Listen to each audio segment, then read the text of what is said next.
Messieurs dames, bonjour à tous. Alors aujourd'hui, on vous présente la toute nouvelle Alfa Romeo Giulia Competizione. C'est la toute nouvelle avec la nouvelle signature lumineuse. Je vous laisse d'abord la découvrir en images.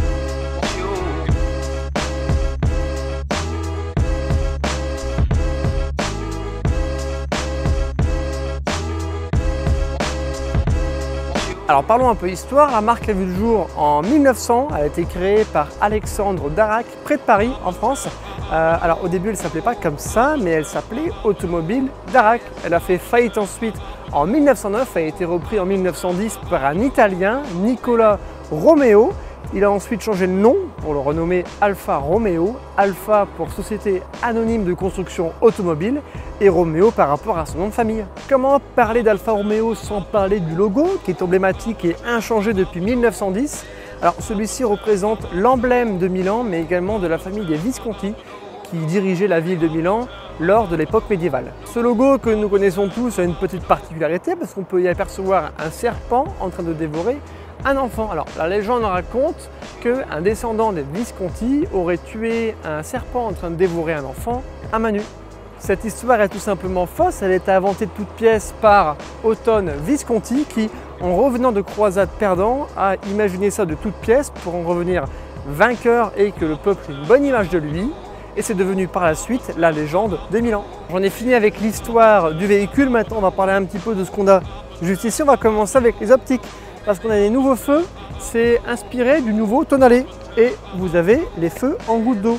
C'est la nouvelle inspiration qu'on a chez Alfa Romeo, je trouve ça très joli. Au niveau de l'avant, bon, on va voir la calandre qu'on retrouve un peu partout maintenant avec le grand triangle sur l'avant et la plaque sur le côté. Bon, là on n'a pas encore la plaque qui est posée, mais habituellement elle est disposée d'un côté ou de l'autre. Au niveau du coloris, viens voir ça.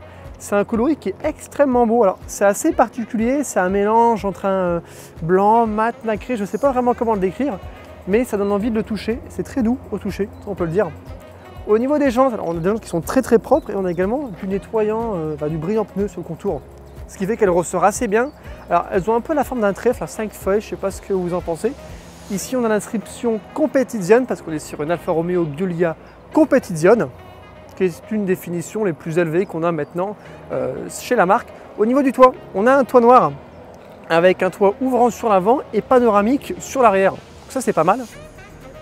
Et en parlant de l'arrière, on va avoir des optiques qui vont être légèrement différentes, mais bon, c'est un peu dur de voir la différence qu'on a avec les nouveaux et les anciens. Et sur le dessous, on va avoir un diffuseur avec une sortie de chaque côté, ce qui donne un léger aspect sportif sur le véhicule, même si on est équipé d'un moteur de 210 chevaux en diesel. Je voulais vous parler un petit peu de la clé, que je trouve très jolie.